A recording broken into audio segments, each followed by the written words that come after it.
Hey Peaches, today's Pick a Card Tarot reading is all about carving out a new path for yourself. So we are going to look into what is inspiring you and any obstacles that there may be on that path, and then the best course of action to take to get where you want. And just a heads up, there's some dirty words in this deck, so just to let you know. Alright, let's get started. Here you go. Stack 1 is the badger, stack 2 is the baby fox, and stack 3 is the black bear. And there's your timestamps, so go ahead. Okay, stack 1, the badger. So for your rebel card, you have stop fucking whining. No one wants to listen to that shit. Complaining makes you weak. You have the strength to change your world, so do it. So we'll put that up there. You have the Queen of Wands in reverse, the Seven of Pentacles, and Judgment. Alright, so for what's inspiring you and motivating you forward, Judgment is a huge energy to have because it indicates that you're being summoned forward by the universe to get on task and to connect to purpose. Like, this is your soul's call into service, an activation of your whole reason for being. And this is probably feeling ridiculously strong in you, like you're seeing signs everywhere, a growing urgency to rise up and realize your full potential. And there's a sense of it breathing life back into you, or of finding out what you're made of and wanting to claim your place in this world. You know, pay attention to what you complain about most. The call is in there too, a problem that you see that needs solving, and no longer just complaining, but coming up with solutions, because you're probably sick of it too. Maybe you've complained in the past because no one is stepping up to solve a certain problem, and it's beginning to dawn on you that you're that somebody, and that there's an unfulfilled need because you're the one to fill it, and the solution is waiting for you. So with the Seven of Pentacles as a potential blockage, a potential obstacle, you may be deterred by evidence that corroborates a negative perception. I'm trying to see if I can get a little more light on this. My light's on. Okay. We can find evidence to support anything we want. So you can choose to look for evidence of something else. And I feel like it would renew your hope if you did. Or you may actually start seeing results, but they may be small compared to someone else's, and you could mistake that for lack of progress, when really it's just progress in a different pace or in a different way. Like maybe the person who has more outward results actually has a completely different goal than you have. And if you're not in that comparison boat, you may just be judging your initial results as evidence of what the long-term results will be, and become discouraged, thereby creating like a self-fulfilling prophecy. And these long-term outcomes will be the result of long-term effort, and they're not going to look like your short-term results from short-term effort. They could grow exponentially, not necessarily at this agonizingly slow, steady rate. So don't let meager initial feedback deter you from honoring this call, because it isn't going to go away. Believe me, I've tried to ignore it. Okay, so your suggested course of action, the Queen of Wands in reverse. Hang on, I gotta rearrange the cat. I know, you can't go on the couch, you have to stay on my lap. You have too much fur. Okay. This thing about complaining, we all need to vent from time to time. And the people who care about you, they will let you do it, and they'll hold space for you to a point. But at some point, the people who love you and want to see you succeed, they want to hear what you're going to do about it. They want to see you rise up into your power, because it's a beautiful thing to see. The Queen of Wands reverse, it asks you to address the sources of low energy leaks, time wasters, avoidance activities. I mean, like what you do when you procrastinate. Root out what is making you feel small or ineffectual, and take a hard look at some of the more relevant fears. Some of them may be rearing their heads here with this, here, I usually have it in the middle, the Seven of Pentacles. Like you're all fired up about starting your own business one minute, and then you go to the store and see how high the price of eggs has gotten, and it's triggering fears that you can't afford to listen to your soul in this way. And can you take that on as a challenge instead?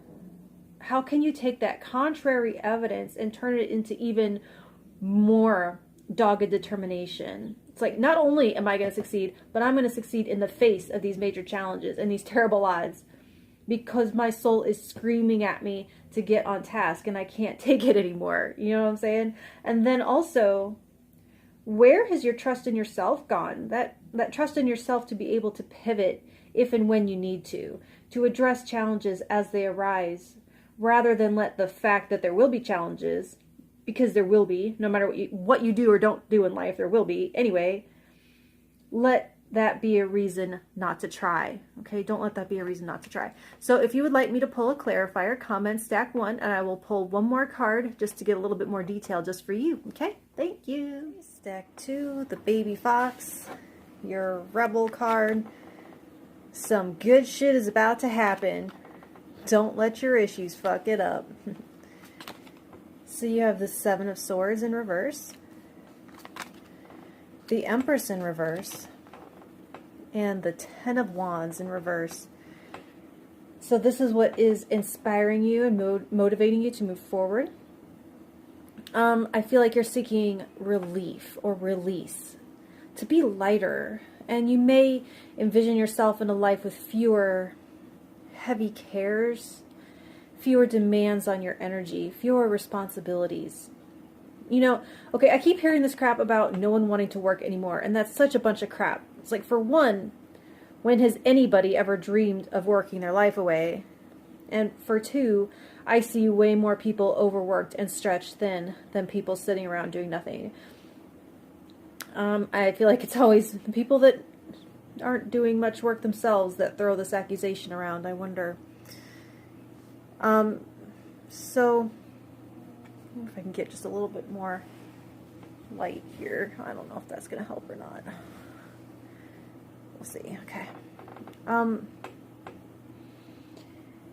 Anyway, it feels as though it's gotten to be too much and that you want to put some of this down. And maybe you're inspired to reach out for help or to delegate, maybe to hire an assistant, or like you're motivated by a newfound ability to say no, to protect your energy.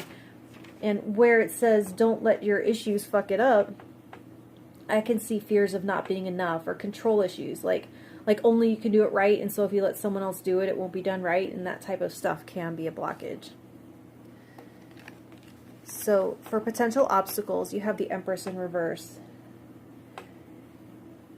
So definitely the tendency to never feel like enough, and that can be a reason people say yes to every demand, either to feel like enough in themselves, or because they can never feel like they have enough, and they have to jump on every opportunity to make a dime, everyone that comes their way. And so there's also a sense of not being able to relax, to accept non-productivity, even for a day. Like your day off is not really truly a day off, but you miss out on so much abundance and creative inspiration by not being able to revel in what you do have. And as long as you're on the path of more, how can you ever feel lighter? And so for your recommended course of action, you have the 7 of Swords. This is really a dark deck. I'm sorry that the imagery isn't coming out right. At least through my camera lens right now, I don't see. I wonder if like the contrast here would help. Maybe. I don't know.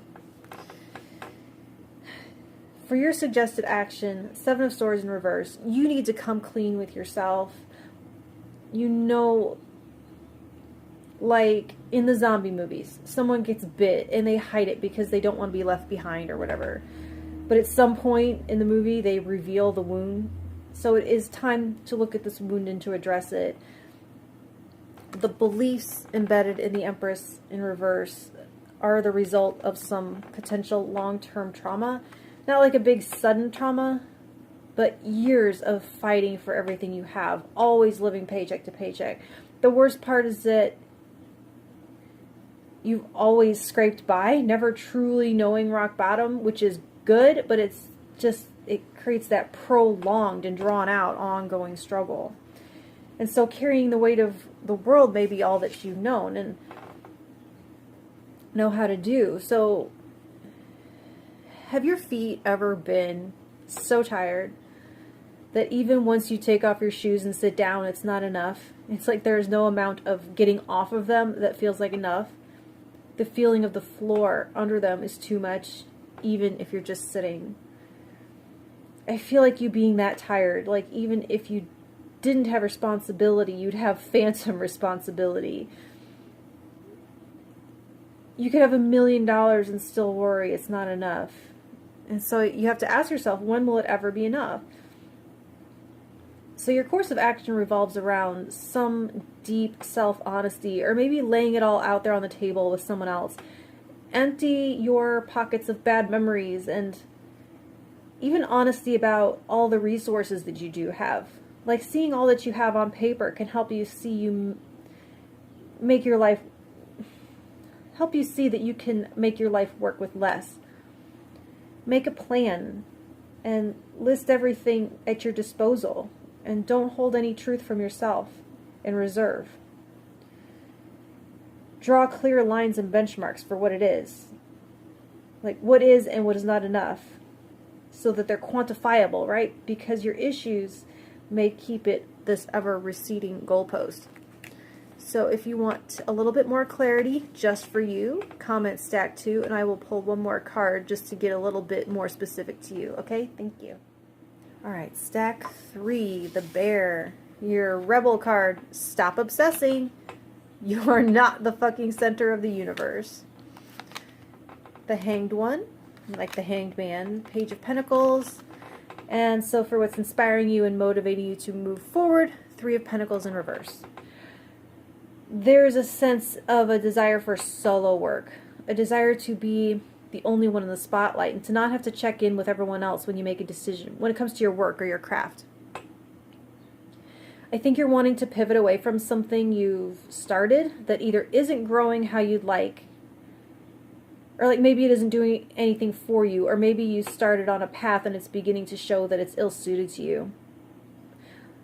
But at the same time, what it has done is shed light on where your true skills and talents lie. So you may feel more motivated than ever to break away and start over and sharpen and grow those instead. And so you may be on a team that wants to go in one direction and you're just not down with it and you want to go your own way. So something about this dead end energy is creating a little bit of a thought spiral that you'd do better to get away from, I think. And so you're ready for something new, a fresh vista, a new skill set that helps you work more independently. But what may be standing in your way, a potential challenge or obstacle, Page of Pentacles. And so the hardest part is taking that first step. And when you're in a thought spiral, it's like have you ever had a necklace, a chain that was really knotted up? It's like you can undo it, but you have to find that first loose end or a place to start. And so it's looking like not knowing where to start. And since this is appearing like a new skill set, like a novice energy, you may have to learn some things before investing or taking that risk to strike out on your own. I think sometimes it can be tempting to spend on the fun stuff, cute business cards, like okay, in Parks and Rec, Entertainment 360, they spent and had a great time and bought all these amazing things that were badass, but they had no real plan of how to bring in income. So it's having the discipline to lay down a solid foundation and to use your resources wisely while you grow, and having a solid action plan, just focusing on putting one foot in front of the other, one step at a time. That can help you out of this like obsessive energy. And sometimes obsessing comes from a place of lack or feeling like we're not doing what we want to do or getting what we want. But if you put that energy into tangible work instead of just thinking about it, it may help ground you and stabilize you. And so your recommended course of action, the hanged one. I feel like they're saying to step back and observe. You may not be able to find your footing onto this new path because you're too close to it, or it's like looking at a map upside down. It makes no sense until you turn it the right way. Or like I don't know if you saw Indiana Jones, The Last Crusade. They're in that library and they're looking all over for the X, right? And it isn't until Indy goes up to the like mezzanine or second level and he looks down at the floor and sees that the X was below their feet the whole time. So it's like you have to take yourself out of the situation and view it objectively, and then the opening of the path, that's when it'll reveal itself to you.